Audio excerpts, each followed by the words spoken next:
So everyone, I hope everyone's doing well today. For today's video, we have a very special guest on the channel, 2 Cents Rugby. How are you doing?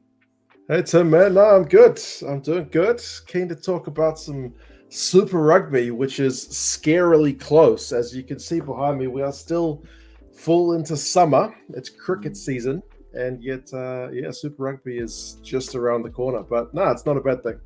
That's good to hear. That's good to hear.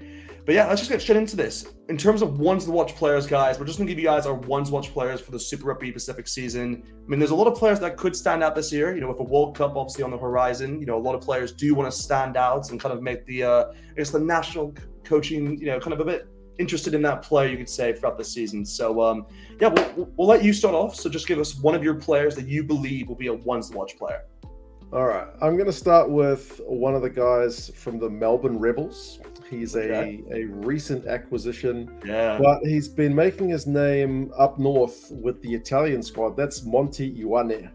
Now, he mostly plays wing. If anyone's watched the Italians, I mean, not this Six Nations, because he's obviously down in Australia right now, but if anyone's watched the Italians in recent years, he has just been an absolutely lethal strike weapon. I mean, he just busts tackles and whatnot. Like, I love my stats, man. Like, he's electric.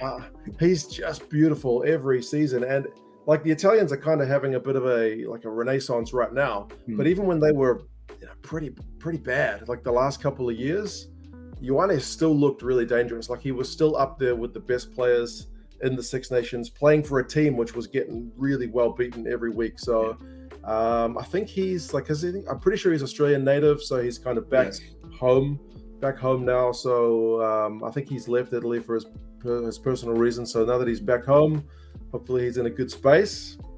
And looking to tear things up for the Rebels. I mean, to be honest, I think the Rebels' issues are not going to be with their backs. I think it's usually their forwards where they need to bulk things up. But certainly, I'm not going to be complaining about Monty Ioane playing some Super Rugby.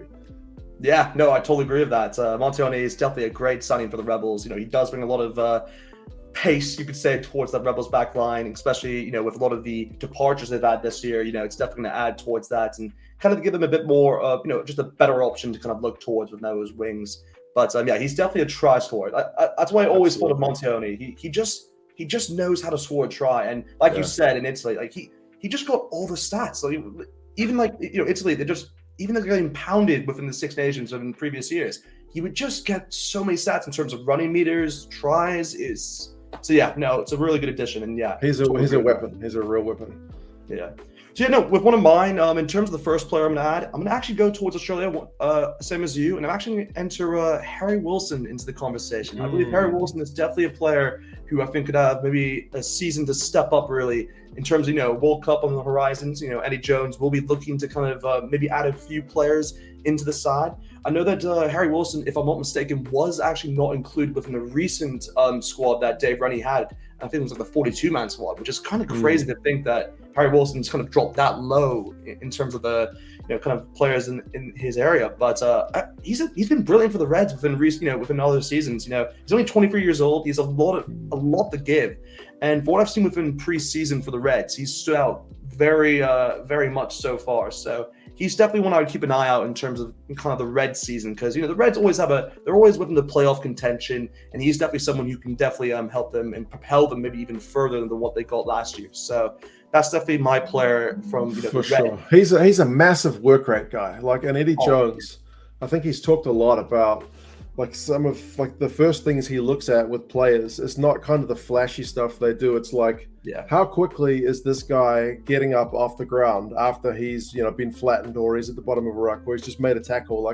How quickly is he getting back in the line? That's a key thing, because when you're on the ground, you're kind of useless. But Harry Wilson is he's a real workhorse, and like you say, it's been kind of unfortunate for him to drop down the pecking order like he has with Australia. I mean, it's tough because they've got a lot of good guys in that back row. Yeah. But with his age, as you said, with his work rate, which Eddie Jones loves, there's no reason he can't, use the Super Rugby season to put himself in contention anyway. Yeah, I just feel bad for him because, within the series, within, against the English or even within the Autumn Nations, there was other players who really stood up within his position, like with the likes of, Pete Samu, I thought had a great year in 2022. I mean, you do have Rob Valentini, who throughout even Super Rugby all the way down was probably was arguably the best loose forward that Australia had. So it's going to be tough for him to kind of slot back into that. But overall, I do believe he definitely has the ability to come back into the Wallabies side. But yeah, give us your second one to watch player for this. My second one, and I should have probably looked him up before we came online, but it's because the thing I need to look up is whether he's injured or not, and that's Paddy Parkinson. Paddy Parkinson for the Highlanders. He is a big human being. Like he is like 120 kilos. He's like more than 2 meters tall. Like he is a genuine piece of tall timber, who I think, had he not had such a kind of injury disrupted couple of years, could well be on his way to competing with maybe not the likes of like the first string All Blacks locks, but maybe for that kind of backup spot, that youngster spot, because I think he's only like 20, 25, 26 as well. So yeah, he's still young. If this guy can just stay fit, man, I genuinely reckon that guy has got potential to go to another level. But every time we've seen him just kind of getting into that groove, he ends up getting some season-ending injury. So I checked the Highlanders squad. I know he's in the squad. If he's fit, he's a big human, and I reckon he could do some good work. It's going to take him. All Blacks picking order, I think, is maybe a bit much for this year, but if he just can have one really good season, then I think he'll be setting up pretty well. Yeah, no, I couldn't agree more. I mean, Parkinson, he's just one of those players who the Highlanders have missed a lot, I'd say, throughout the last few years, because when he was playing for the Highlanders, I can't remember if it was like the first season of Aotearoa, maybe it was, but like the Highlanders, he was just so impressive, like for them. And like you said, he's really in that category where he's not in the first kind of selection, you could say, of the All Black players, but he's like in the one below, and he's really, if he can kind of have a good season, then he can definitely elevate him into that conversation of maybe where the All Black selectors kind of take a look at him and see if he's the right guy to bring in within the World Cup this year. But Perry Parkinson, great shout. But in terms of my second player for one to watch, I have actually gone towards Damian McKenzie. And again, yes, Damian McKenzie, we all know, is a brilliant player. But of course, he is coming back from Japan for his sabbatical. And I mean, look, I haven't seen too much of him, in all honesty, within Japan. I know, obviously, he was playing pretty well for Sun Goliath. And I mean, he did, in terms of the stats I see right here, I mean, like, he has he had 7 tries and 13 starts. I mean, it's pretty impressive, in terms of what he can do within that position.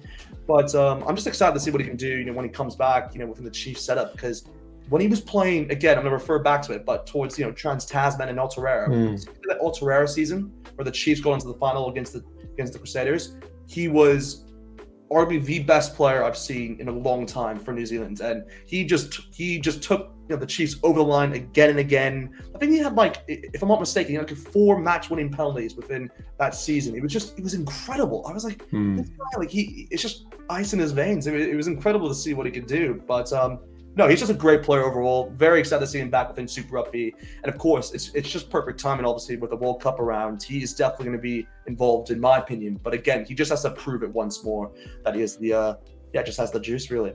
So what position they play him in is going to be an interesting one. Are they going to play him at fullback, or are they going to play him at 10? I personally think they should play him at 15. I've always thought that McKenzie is a better 15 than a 10. And again, you have Josh Roney as well, who can fit within that 10 position. And I feel or even 12 if you have to. But I just think he's a 10. But I think for McKenzie, because he's so good at finding space, it's kind of similar to like Will Jordan maybe, and how he can just find a gap immediately and just break it. I think McKenzie is suited more towards the 15. But again, I think maybe it depends on the opponent.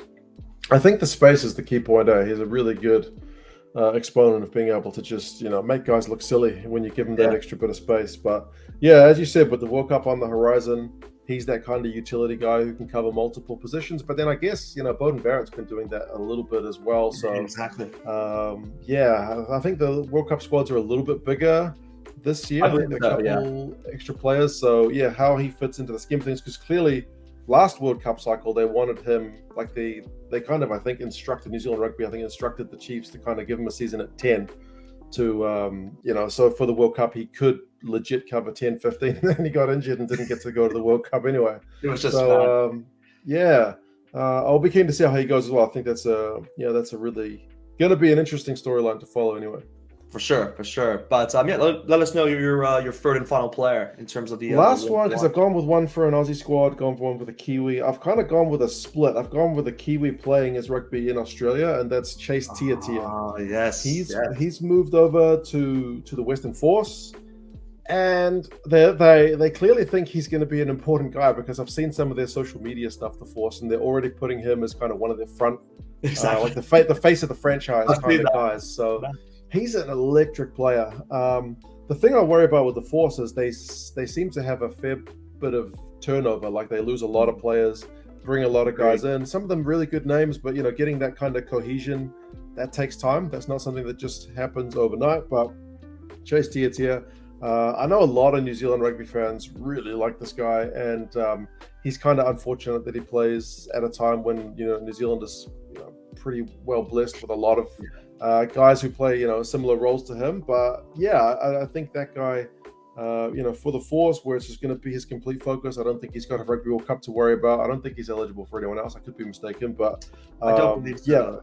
Yeah. So if he's just going to put his heart and soul into the Force, they could potentially have a good year. They need that kind of X factor guy, and I think he's that guy.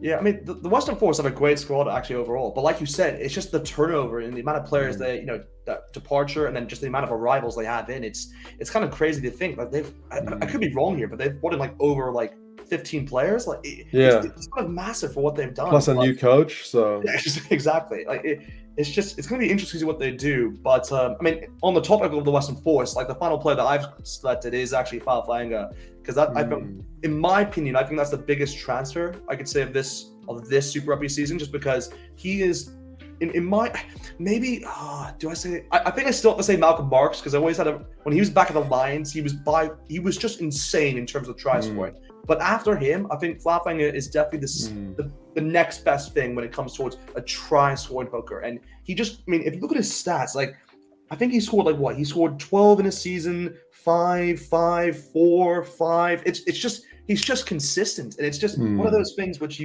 money just can't. I mean, money can't buy that, and the Western Force have done that this year, and it's a big loss for the Brumbies, because I think he will be missing. I think the Brumbies won't be actually as good as they've normally been, but maybe I'm calling it too early. But I think the Western Force have got a good player in there. But like you said, it really just depends on the chemistry of the players, because if I'm not mistaken, the front row which the Western Force will go with is I think Tom Robinson at the 1, I mean, him at the 2, and then I think Santiago Medrano at the number 3, if I'm not mistaken. But it's going to be really fascinating to see how that front row can work, but also just the whole entire Western Force 15. So pretty excited to see what it can do. For sure. For me, Fainga'a has been really well placed in that Brumbies forward pack, which has over the years been it's been one of their main weapons, hasn't it? So it'll be key. It'll be interesting to see how the Western Force play and whether they try to get the best out of him in that regard. But